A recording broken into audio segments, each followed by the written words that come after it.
Okay, so good afternoon, everyone. Hello, my name is Laura Foster, and I am the Head of Tech and Innovation at techUK.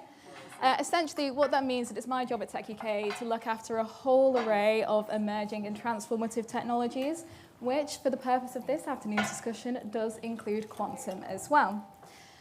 So this session, we are going to be discussing quantum compute and next-generation classical compute, and how these two technologies working in tandem may supercharge the UK's ambitions to become a science and tech superpower. This event is essentially the opportunity for us to kind of take stock of the UK's quantum ecosystem, understand all the recent announcements you might have been hearing over the last couple of months, including the National Quantum Strategy, understand what's been working well, but also what we need to do now to turn the rhetoric that we're hearing around quantum and classical compute into action. And what a time to take stock. So the 2023 spring budget obviously had the announcement of the National Quantum Strategy, but it also had $2.5 billion over 10 years to accelerate the quantum ecosystem. This is building on an already strong foundation of the National Quantum Technologies Programme, which was founded all the way back in 2014. And of course, the UK also is in a unique position with the National Quantum Computing Centre, which I'm sure we'll get onto in just a little bit, which is expected to have its headquarters completed later this year. And that's just quantum. In the classical compute space, you might have also seen the announcements around exascale compute with the estimated 900 million, and I'm sure we'll also be discussing that today. However, it's not just with me to discuss all that, and I'm delighted to be joined by some absolutely fantastic speakers for the panel today. I've been told I have two Kates, so introducing Katherine Royse, who is the director at the Hartree Centre, all the way up in the Northwest. Thank you so much for joining us here today. By Dr. Sonali Mohapatra, apologies for that, who is the Quantum Innovation Sector Lead at the NQCC. By Chris Jones, who is the director at the FCDO. And Kate Marshall, who is the Global Technical Ambassador at IBM Quantum. So thank you all for joining me here today. Now, I have prepared Kate, that I'm going to go to her first with the question which I'm sure might be on many of your minds, but in layman's terms, what actually is quantum compute? I feel like that's the worst question to be asked, and maybe also the best one. So quantum computing basically represents a completely different generation of information processing, which is completely unfamiliar to everything that we've seen before in the classical compute world. And it does so by taking advantage of the fundamental principles of quantum mechanics, so terms like superposition and entanglement that you may have heard of. Unfortunately, I do think there's a habit to immediately go down the path of explaining what those terms mean. And often what I see when I'm speaking to large audiences is that you do lose about 50% of your audience as you start to try and explain that. And I actually think it's a much more productive and important thing to do to talk about what those things, superposition and entanglement and the other concepts that underlie quantum computing, what those terms actually offer us and what they give us. So if we think of them as spooky quantum mechanical phenomena that are observable when you create environments that are either microscopically small and or extremely cold, more importantly, what they give to us is access to infinitely complicated problem spaces or state spaces, which you can think of as sort of analogous to like a laboratory environment, where you can start to explore problems that have previously been considered to be classically intractable or impossible to solve within any reasonable amount of time on any even the most powerful classical supercomputers available to us today. And those problems that are well suited to quantum computing, they are not sort of plentiful. They're not every problem that we've considered classically intractable to date. They are few and far between, and they sort of satisfy a strict set of predefined conditions. But they also happen to be problems that are absolutely essential should we wish to build a sustainable relationship with our planet. So I'm talking about things like more efficient carbon capture, and sort of the large-scale network optimization of nationwide energy grids, but also things where we hope to basically be able to improve on maintaining the health and well-being of our communities. So other really important problems in the space of drug discovery and other such fields. And I won't go into a sort of whole talk on what the use cases are, but this really justifies the pursuit of quantum computing for me. So that's how I try and summarize what it is and why it's important. Thanks so much, Kate. And that is not an easy question to answer, so thank you for that. So that's the first part of this discussion, but the second part is actually supercomputing or high-performance compute. So, Katherine, from your perspective in the work that you do up at Hartree, how does quantum and HPC interact? Are you okay to maybe explain that to the audience? Yeah, so at the moment, as Kate's already said, quantum computing is in its infancy, and we are currently working out what we can or what we can't do. I'm going to go to a use case to explain how HPC and quantum can be used together. So at the moment, to get early advantage, what the Hartree Centre are finding is if we work across technology verticals, so we use quantum and HPC, we can get some form of an advantage. Now, this is a theoretical advantage because we aren't scaled up yet to use quantum in a full industrial context. So, for an example would be, we've looked at a drug discovery workflow that would normally be done in an HPC. Drug discovery takes a long time. We don't use wet chemistry. We don't go into the labs these days blind and just try different things to see if it works. What we tend to do is go firstly into what I'd call the in silico chemistry first.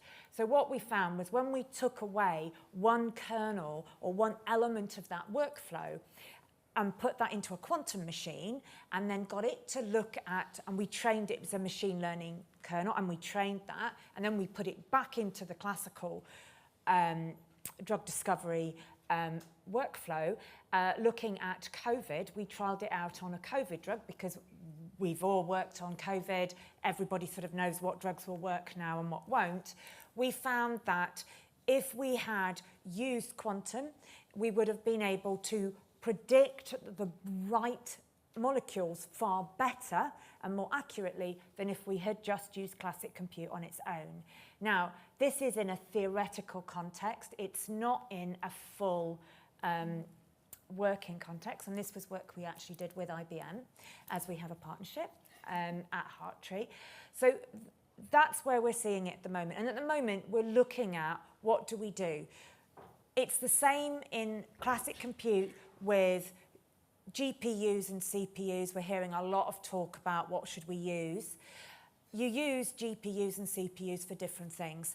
We will use QPUs for exactly the same. Things that quantum is really, really good at, we will use that. And I hope that answers your question. That certainly did. And you've already started focusing on some of the use cases, however theoretical, that this convergence between HPC and quantum could bring about to the UK economy in the coming years. Dr. Sonali, with your work at the NQCC, this is clearly something that's going to be really important in kind of driving forward your work. I'd love to come to you on that. How are you seeing this convergence piece? Yeah, I think as Katherine mentioned, you already mentioned the scaling of the quantum technology. So the National Quantum Computing Centre, which was established 2 years back as part of the National Quantum Technologies Programme, very much was established to fill up this key gap of scalability of quantum computing systems in the UK, and also focusing on quantum readiness, which means how do we harness the power of quantum computing to reap societal benefits. And we come to these use cases in energy, we come to the use cases in healthcare, drug discovery, even space, finance, manufacturing. When we come to this, how do we gain societal benefit? So at the moment, we actually already are working with Hartree, for example, in the context of a project known as Q-Pharma, which specifically looks at developing that quantum computing platform for drug discovery, for advanced drug discovery. And specifically what that project also looks at is how do we look at this problem of hybridization of HPC with a QPU. And I think on the face of it, it might sound very easy that hybridizing these two technologies could be as simple as an input and a readout problem. But actually, when we are thinking of a quantum computer, we again have this whole stack of many different layers. There's software, hardware, various different algorithms, and a lot of different things, putting all of these different software stacks and hardware stacks together. So at the NQCC, we are specifically focusing on how can we take a full quantum stack challenge approach and look at how each of the stacks in the quantum layer can hybridize with any classical technologies or other emerging technologies, and how can we do that very efficiently. As part of our facility development, which, as you mentioned, is due to be completed in September, October time this year, and hopefully will move in by the end of this year. We are developing our own compute cluster infrastructure as well. And that is with the view to give access to various different quantum computing testbeds, as well as HPC computing capabilities to various startups and scale-ups, as well as to other organizations and other national labs that might want to use it. I would also like to mention that we have a collaboration with the University of Edinburgh, and the Quantum Software Lab has just been set up, which is, again, a national level initiative supported by the National Quantum Computing Centre and the University of Edinburgh. And in context of that, we are working with EPCC, which also hosts Archer 2, for example. So that then gives us this additional capability of being able to investigate how do we go through each of these layers. And actually, it was really interesting to hear of the project that IBM and Hartree have been doing. So NQCC has been funding, again, various calls, routing the funding that has come through with the National Quantum Technologies Program and the National Quantum Strategy.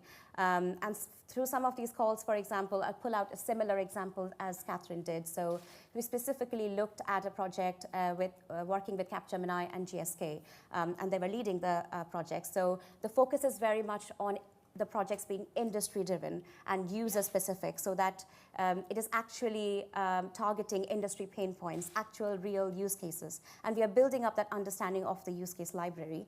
So specifically, they were looking at a real molecule that GSK has an IP for. And again, if we look at what molecules are, what atoms are, they're quantum systems. And at the moment, for simulating these molecules, we're using approximate methods, which work very well to an extent. But when we go beyond 50, 60 electrons in a molecule, even an HPC cluster cannot handle that at the moment. So again, as Katherine was mentioning, they basically looked at the entire workflow, the drug discovery workflow, and there was a particular part of that workflow where they have to extract some quantum features of the ground state of that molecule. And again, they found that they were able to do this much better on an emulation of a quantum computer, as well as a quantum computing actual gate-based hardware system. And that does provide an advantage.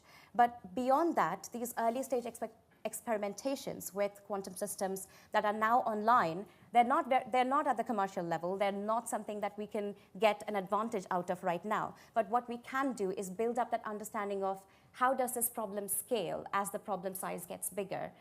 What is the cost that is going to go into this problem solving when you're working on a quantum hardware versus when you're working on a quantum system which is simulated on a classical system? And again, I think this is another thing where HPC will play a major role in emulation of quantum computers, which again, even without going to building an actual quantum computer, provide an advantage by themselves, that we have started finding this new way of framing problems in a quantum method, which we didn't really do before. And that has unlocked new ways of thinking of problems and reducing problem times and costs of working with these problems. Thank you, Sonali. That's absolutely fascinating. So much I could pick up from on what you've just saying. So the technical challenges around hybridization, but thank you also for focusing on some of the use cases where we can see a real difference now, even if it's not necessarily in the way that we would expect. You talked about a couple of things there, particularly societal benefit that we can get from quantum and high-performance compute. And so linking all parts of this session together, we've discussed the quantum aspect, we've discussed the next generation compute, but we haven't necessarily touched on that term underneath. What does it mean to make the UK a science and tech superpower? So Chris, bringing you into this as well, how do you think these two technologies can push forward this UK government ambition? Yeah, great. Well, just two opening points. The first is I'm so pleased to be not talking about AI because it's my life at the moment. And the second is thank you for not asking me to explain how quantum computing works, because that wouldn't go well. So if I just look at compute in general, it underpins so much of what we need to do to either stay a science and tech power or become a science and tech superpower. So increasingly, all the technologies that we use, all the technologies that we want to see massive advances in, need this high performance and at-scale computing to work. So I said I wasn't going to talk about AI, but AI is the obvious example that's in everybody's psyche at the moment. And if you look at the amount of money, the amount of compute that companies like Microsoft and OpenAI are expending on training their models, you can see why it becomes so important. So things like biotech, engineering, biology, so you've all talked about the pharma industry and the drug development. Clearly there's a massive societal benefit that goes with that. But as with many technologies, how you start to integrate these and how you start to see the convergence of different things, so whether that's quantum with engineering biology or whether that's quantum with semiconductors, you really start to see the acceleration of the benefits. I do think there's kind of a separate bit of quantum that we should talk about, though, because so we've talked about quantum computing, but quantum's actually much bigger than that, and quantum computing is the end of the journey, I think, or one of the endpoints of the journey. But one of the reasons that the UK is really focused on quantum is because there are lots of other technologies that fit into the quantum family that we're really good at, and that the world wants us to continue being really good at. So whether that's quantum sensing or quantum comms, whether it's our photonics industry, whether it's the superconductivity expertise that we have, all of those create a place in the world for the UK to continue to lead and to attract people to come here and study and work and do that great stuff. Fantastic. And I think you're already there starting to touch on some of the other governmental strategies that we have seen, such as the semiconductor strategy, which very much links to how we're going to grow a quantum industry here in the UK. But maybe going the step before that, and Chris, I will stay with you on this.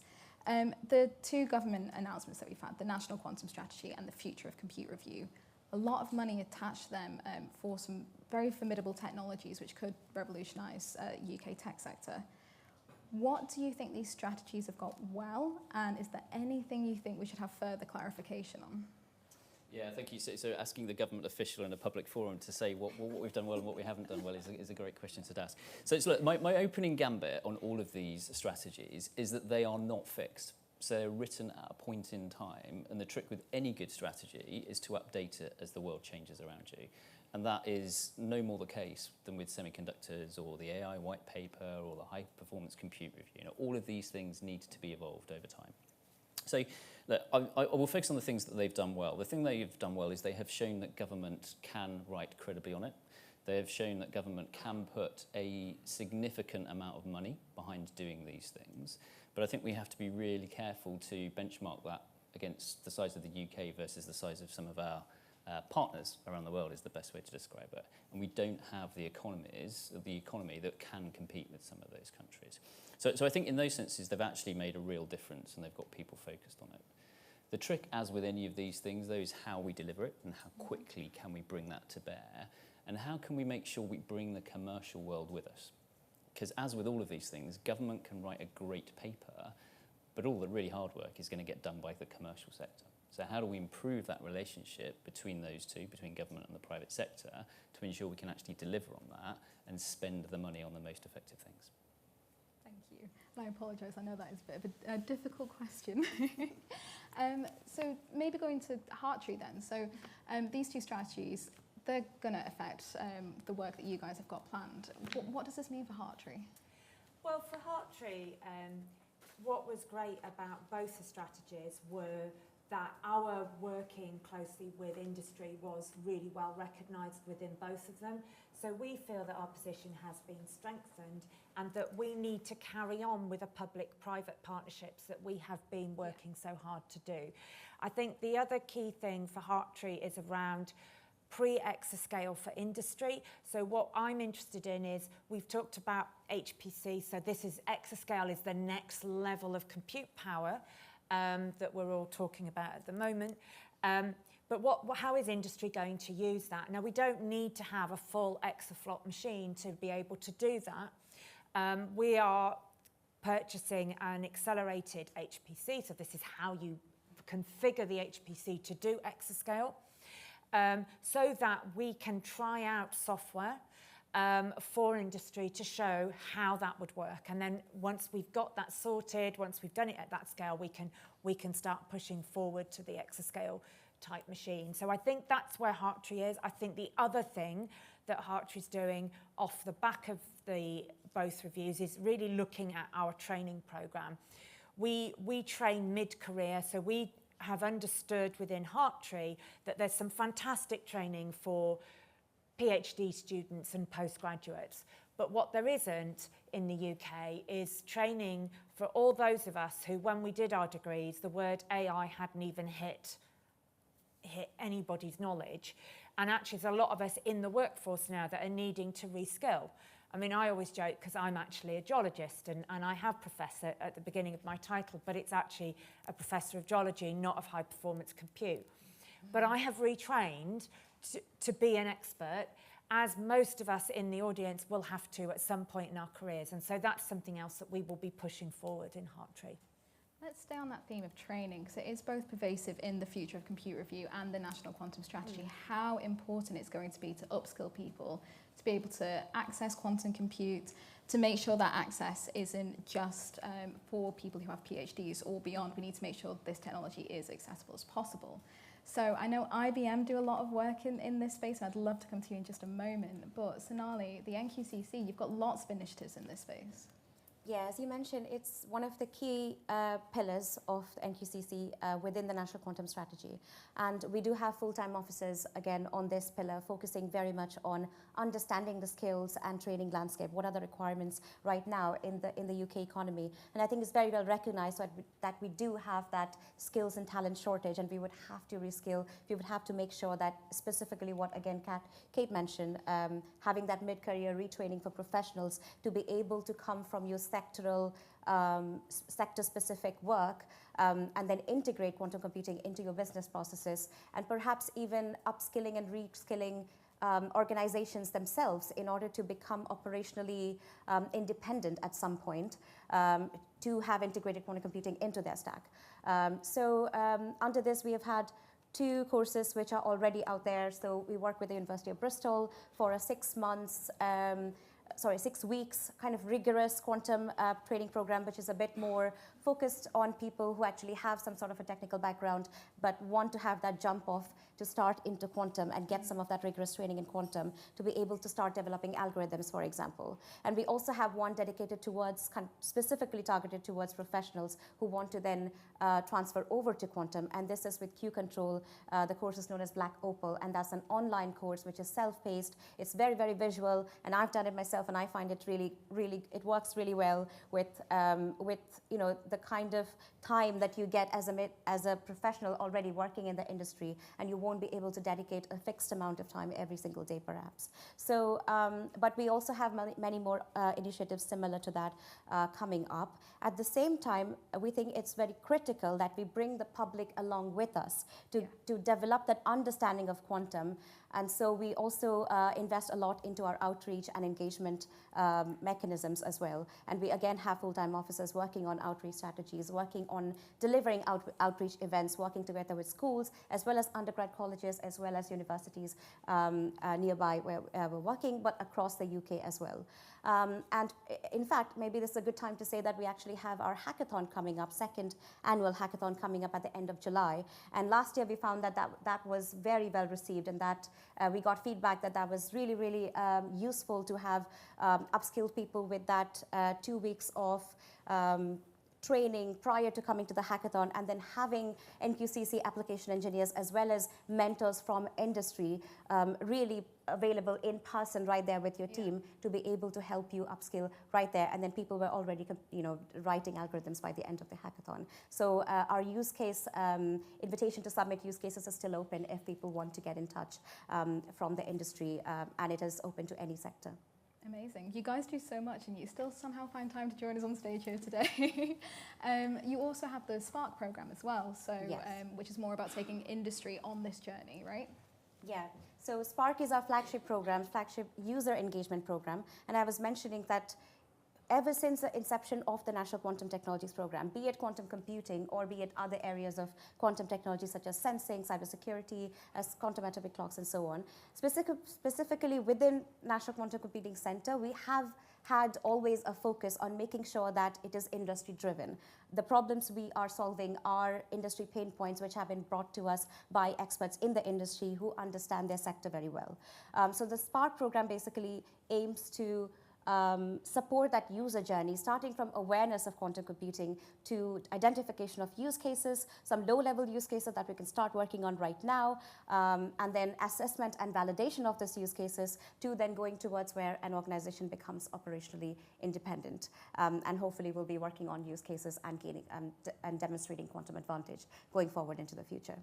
Thanks, Sonali. And so that's definitely what's happening with UK government and at the NQCC. But Kate, IBM industry, they're doing a lot of work now trying to upskill people to be able to interact with quantum compute, right? Yeah, absolutely. I mean, echoing a lot of the points that have already been said, first of all, the National Quantum Strategy was an incredibly important and positive moment for the ecosystem as a whole. The length and the size of the commitment that was made towards the whole community is so important. But I also think it's really nice that we've already touched on the point of reskilling, because of course that National Quantum Strategy won't succeed in isolation. If we hope to make the UK a sort of quantum enabled economy and start to build that quantum workforce of the future, there's a lot of other things that need to happen in parallel in order to help that strategy succeed. And that's where like initiatives such as those that Sonali and everyone has mentioned, really on sort of different initiatives around reskilling those existing professionals in the workforce, are so important there. And I think you can almost split it into sort of probably more than this, but at least 3 threads that need to work in parallel. One of them is around sort of hardware access, which the National Quantum Computing Centre has as a core part of their mission. Industry can help there, of course. So IBM have more than 25 freely available quantum computers available that you can access from your own home. If you create a cloud account and log on your laptop, you can start using them today. That's an incredible feat, and it's something that we've seen a huge amount of uptake in, even with people that wouldn't necessarily see themselves as, oh, I actually programmed a quantum computer this afternoon. That might seem really strange, but it's actually something that we're accessing, and we're reaching out to huge numbers of people across the globe. So access there is a hugely important point. On the software point, obviously different companies that are developing software. Today we're at a stage where people, sort of even the most interactive, like you mentioned Black Opal and the other sort of visual tools out there, even where we are today, the state of the art is probably not quite there where we'd like to be in terms of lowering and minimizing the barriers of entry to actually using this hardware. And at the end of the day, that's such an important point on its own, because we can build the best in the world hardware, but if we don't have software that enables and interfaces with the public, that's actually, we're not going to find any impact from the hardware alone. So the software point's really important there to make sure that we have as user-friendly an interface as possible, to make sure that people that can program these machines do not need to have a degree in quantum physics or classical computation even. Like, the barrier to entry does need to be minimized there. And then on that last point, tying it all together, is training. Numerous different avenues are needed to support different types of learning capabilities in different communities out there, and they all complement each other, and it's really nice to see. So for example, obviously IBM is very proud of the open source software and the open source training capabilities that we have out there. We have online textbooks, courses, and various different resources that can help people learn quantum computation through hands-on exercises and sort of reading material, but those are complemented by a number of other resources out there as well, again, by different bodies, so the National Quantum Computing Centre and everything that goes with it, that really does support that training point as well. So yeah, I do think it's really nice that we've already touched on the reskilling point, and also how we can support sort of learners that are outside that PhD circle, or even just the sort of university circle in general, because we've got to remember that there are other groups of people, such as those already in the workplace, that would like to learn and reskill, but then also people that are younger than university stage that need to start learning about the concepts of quantum computing. And so I think arguably that's still something that there could be more done in terms of trying to get people to get hands-on with those concepts as early on as possible. And developing that quantum workforce entirely. I do, however, want to touch on something you said at the beginning of that statement there. So about how the National Quantum Strategy has been quite well received, at least in the conversations that I have been having, and how it has done a lot to kind of steady the ship and really showcase that the UK is the place for quantum investment to grow the quantum industry. Chris, I wonder, how has that been received internationally? How is this positioning the UK internationally with quantum? Yeah, similar. I will take quite well received for a government strategy. That feels like success. So I mean, the message I hear as I travel the world is pretty much what you said. So most countries see the UK as the place to invest in quantum at the moment. And that's partly because we have some really great capability both in our academic institutions, but also our companies. So companies like Riverlane or Orca who are doing great things. And I think really important what you said about we can invest all we want in getting the stablest qubits in the world, but if we can't use them, they're not particularly practical. So what Riverlane is doing in things like middleware is so important. And I think that talks to why people see the UK as the place to come and do that, is because we see the whole chain. We see that you need to join these things up. And actually, if you just focus at the end on a fully functional quantum computer in the basement, you miss those opportunities. So that is generally the sense that I get. But all that said, it's clear that it's a team sport. It's clear that there is so much to do in this that we need to continue the partnership, we need to continue the cooperation, we need to work out where the different strengths and weaknesses are in this global supply chain and have some sort of international agreement about who is going to do what. So it's not a zero-sum game, it's not a big competition. There is plenty for everybody to do, we just need to make sure that we're doing those in the right places. I think that's fascinating. Does anyone else want to come in on this international perspective? Yeah, I think just quickly adding on to what Chris mentioned. So I think it was really good to see the National Quantum Technologies Programme since 2014 as I think UK was the first country in the world to have a dedicated National Quantum Technologies Programme, and as well as with the National Quantum Strategy. I think the NQCC very much recognizes the strength of the UK startup ecosystem, which is really, really strong. The UK is, I think, has the maximum number of startups if you look internationally in terms of quantum computing. And also in terms of driving engagement and investment and so on, I think the UK is very well placed in the international domain. And as Chris mentioned, it's not really just a race or a competition. It's a very early stage technology. It's very much a collaborative effort. It's very much a collaborative effort to be understanding how different technologies intersect, standards, benchmarking, regulation, what are the frameworks that we need to be working together, and how do we ensure export-import controls, for example, work favorably for startup ecosystems. And we also heard from all the regulators previously, and the UK, again, the regulatory body, NQCC has a work stream working with the DRCF, for example, and its member regulatory bodies. And it's really good to see the thinking that has already started in this early stage to bring all of the stakeholders in the ecosystem very early on into that discussion and make sure that the regulatory landscape is very much a pro-innovation, context-specific regulatory landscape, and kind of smoothing out some of the problems, but also capturing other problems that might arise in the future. So did you want to come in?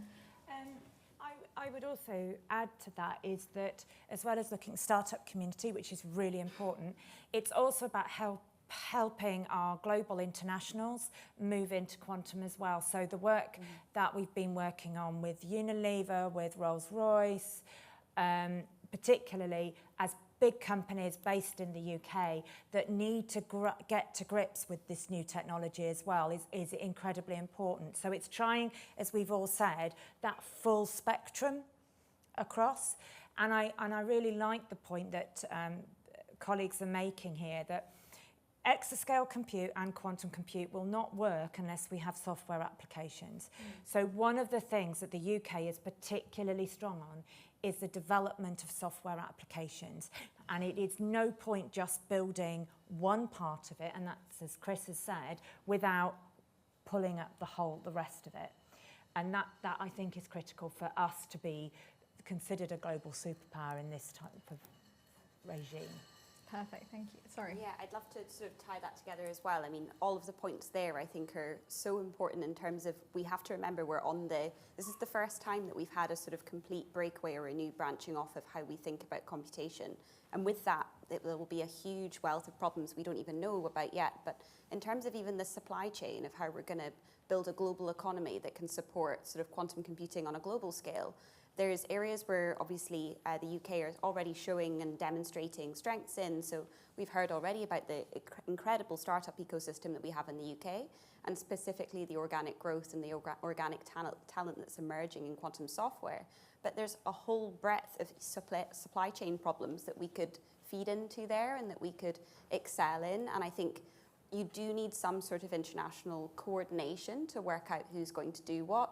And I think it's maybe too early to use the word specialise, but it's good to recognise that we're already showing such strengths in the world of startups and software development in particular. And we also, in the UK, we have great sort of industry talent, and sort of the UK are a recognised superpower in sort of areas like financial services, in biological sciences and pharma, in professional services and retail. The industry applications there, largely a lot of the UK businesses are still a bit too shy to invest because they see it as a big risk.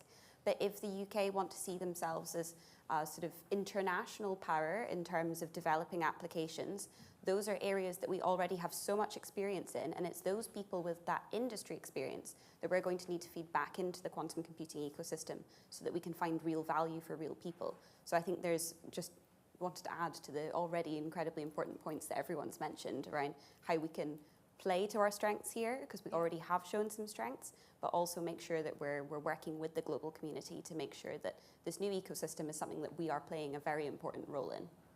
Thanks, Kate. I'm aware that I've absolutely dominated the conversation in terms of questions, so I do want to go out to the audience and see if anyone does have any questions. Thank you, Anthony from techUK. First of all, thank you for a fantastic session. It's been really fascinating. I feel as if I've learned a lot. But I'm sitting here with a slight sense of foreboding in terms of the number of times as a country we've been at the absolute leading edge of developing a new technology, and yet then when it comes to the real commercialization of the technology, that it seems to have that's really happened elsewhere and not in the UK. I'm going to be chairing a discussion after this with Lucy Powell. If you were trying to describe to a politician about what the real prize is here, what we could really achieve based on the fantastic leadership that we've already got, how would you describe that in a way that hopefully kind of our politicians can get and understand, and then hopefully put the resources behind this that you all need? Fantastic question. Who wants to be the one to take that? Perhaps, Kate, you want to go first, and I can add to that? I'm happy to go first there. I think for me, the key thing for a politician to recognise at this stage is that it would be, for me, early moving is so important. I think I speak to a sort of a very vast number of countries in terms of when I'm speaking, because I'm obviously IBM is a global country, but IBM Quantum is very much a smaller part of the organisation, so I speak to a lot of countries throughout Europe. And when I speak to UK clients, I see a lot more hesitation and a lot more sort of almost fear of the risks of what investing in this technology today will mean for them compared to other countries throughout Europe that are maybe slightly more interested in taking the risk today. And I don't think that's necessarily a negative thing, but I think it's something where we don't want to miss the boat. I mean, we always say there's no fast followers when it comes to quantum, because actually although we're at such an early stage of research and development of this technology, we actually have so many of the tools available to us today that will be used in the end state ecosystem that will be built. And it's almost a case of where, like, hardware is one question in itself, and the engineering challenges associated with building quantum hardware are huge challenges. But there's also equally big challenges in terms of industry adoption, in terms of the reskilling question that we mentioned earlier. So building workforces that are going to be able to use this technology as and when it becomes available is a problem in itself that we really need to be moving now on. The sort of, as we've already mentioned, the software that we're already showing great talent in sort of building middleware that will provide access to that hardware to the general population. There are things that we can do today to make sure that we are not a slow mover, and that we are sort of taking early advantage of this technology, so that as and when it becomes available, we are the first people to see the return on investment and the first people to really carve out an ecological niche and sort of the ecosystem that will be born out of that. So I think that would be the key piece of advice for me that I think is perhaps being seen in other countries at this point more quickly. Yeah, I'd like to add to that, saying that there are potentially really big prizes at the end. So we are very much at the beginning of that exploration of what quantum can give us. But we know the type of problems that we expect a quantum advantage in by using a quantum computer. And these problems are complex problems and very, very important problems in the context of where we are today as a world. there are use cases in climate change. There are use cases in effective usage of energy. There's a big potential of quantum computers being able to reduce the amount of intensive energy usage that are being required by our very data-intensive world today. We also actually are starting to see a lot of, for example, I saw in a conference, Cambridge Council, I think, they're already looking at how can they integrate quantum sensors to improve the quality of air, for example, a very citizen-centric approach, which was really good to see. So the prizes at the end of this journey are potentially really large. Now, obviously, we have a long way to go to de-risk that journey. And one of the ways that the National Quantum Computing Center is hoping to help this, risk averseness or that worry about what is the risk that I'm engaging with when I'm engaging with this technology very early on, is by acting as first customers from a national lab capacity. And a lot of our calls, for example, the industrial application calls, which was just closed, and we have awarded the successful projects which are due to start. Again, are focusing on the exploitation plan. How is this technology going to be commercially exploited? Can we develop a proof of concept exploitation of that technology for this specific use case going forward in the next 18 months, let's say? So we're hoping that that's going to catalyze the commercialization side of the technology within the UK. And again, coming to supply chain issues, I think the UK has a lot of strength in terms of quantum components and subsystem supply. There are some bottlenecks, obviously, which are expected, I think, in an early stage technology, and some of the bottlenecks might be more difficult for startups rather than bigger primes. And I see a role of government as well as national labs to kind of play. We are starting to engage with those bottlenecks, and we are starting to understand what is the need of the ecosystem that we can fill in there, specifically to drive that commercialization side of things so that we don't lose out. Good, Katherine, and then Chris. I would just add to that, it's one of the ways of addressing what we're seeing with industry being a little bit hesitant, is that the UK government's already invested in what we call the Hartree National Centre for Digital Innovation, which is a public-private partnership with IBM and ourselves. And one of the things that we do is we allow industry to come in and go, we've got this challenge, we think quantum could help, or it may be AI, we aren't, but that's because we're talking about the future of compute. And we will look at your problem and tell you what technology you can use. And as part of the program, we'll actually help you co-design and support you to put that technology into the heart of your business. So we can help you get ready. And what we need to do is encourage the UK government to continue to support the whole aspect of the innovation chain, from the blue skies research all the way up to the side that I sit on, which is on the innovation with industry, to help you all get ready. So don't be scared. Come and talk to centres like the Hartree, NQCC, where we actually have funding to support industry to help you find out what quantum is for you. So I think it's very kind of my fellow panel members to take that question first. I mean, I can't not answer it, can I? And I thought you were going to ask how we explain quantum to politicians, which gave me flashbacks of a particular experience of having to do it. So look, my opening gambit here is that at the moment we have the most tech-savvy Prime Minister that I've ever worked for. In a way that he implicitly gets it, he understands it, he's worked in investing in it. And for example, during the recent G7 summit, he was the one who stood up and led a discussion on AI. He was clearly head and shoulders above anybody else in the room in terms of how he could engage with that and how we can lead a debate. So I don't think this is a particularly difficult door to push on. And if I expose a bit of the rhetoric, a bit of the argument that we've used, so partly it's about using big analogies. So the fourth industrial revolution, and it genuinely is. These things are happening whether we like it or not. And do we as a country want them to be done to us, with us, or by us? Because there is a choice to be made there.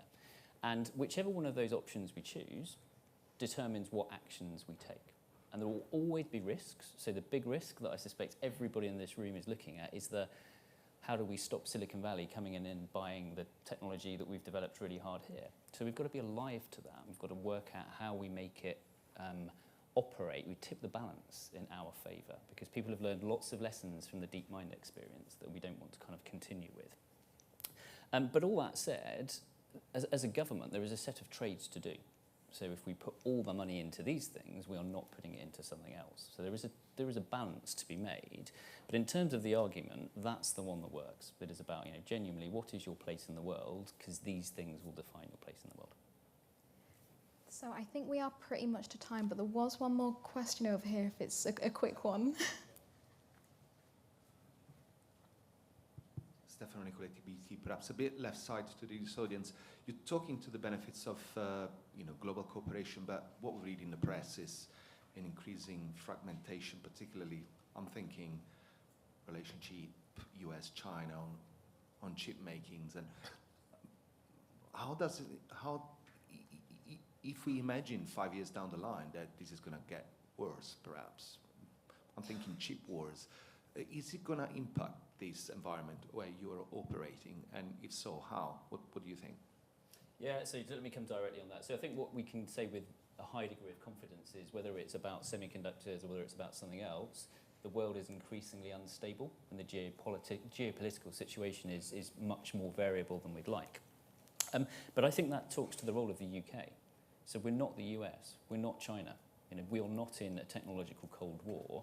And historically, we have a great role as the convener of choice. We can bring people together on the issues that matter.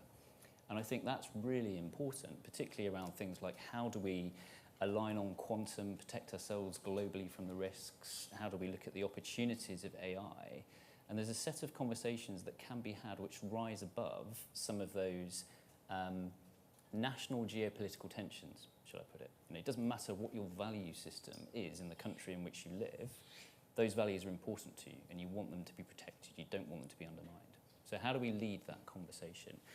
And I think that inevitably everything is a bit harder to do internationally. So my colleagues would all sit here and say it's really difficult being a diplomat. And that's quite different. There are people who work in our organisation who have never had to live through some of the tensions that we've had in the past.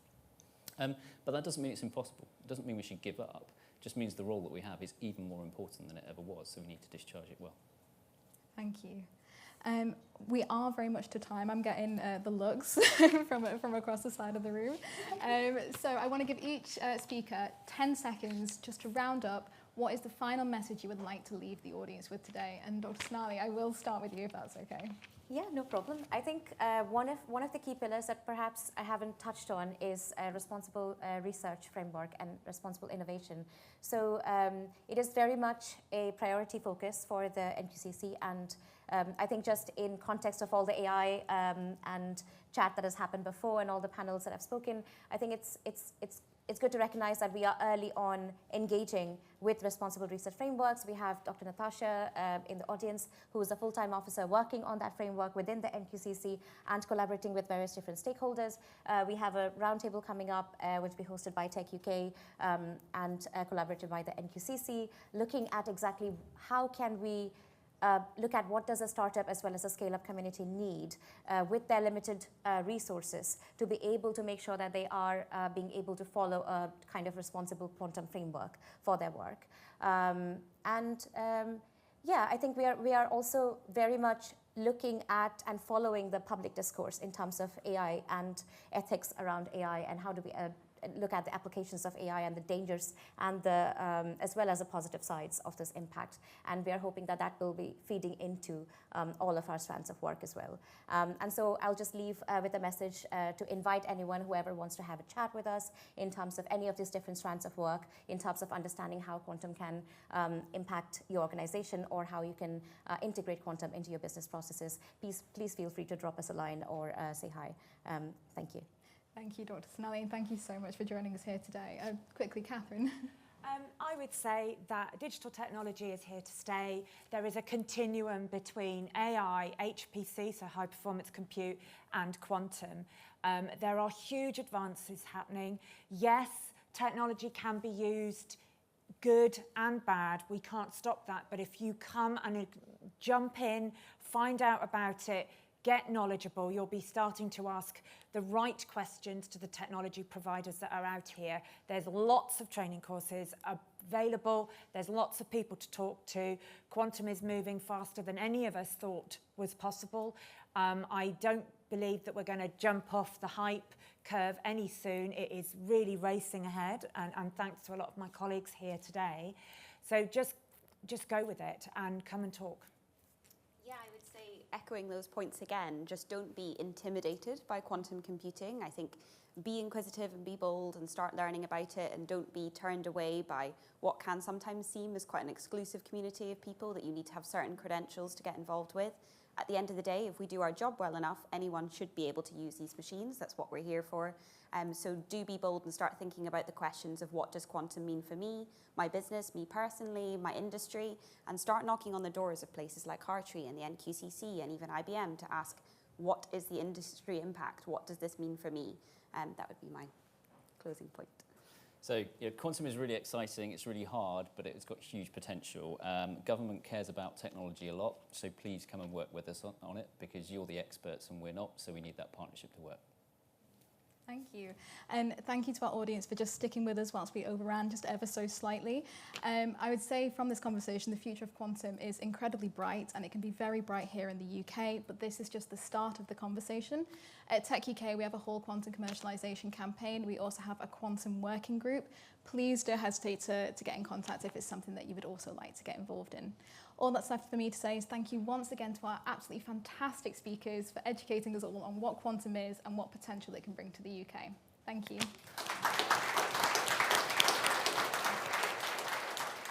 So I do believe that now we do have a coffee break, so if you just want to go back to the networking area and get refreshed before the next panel.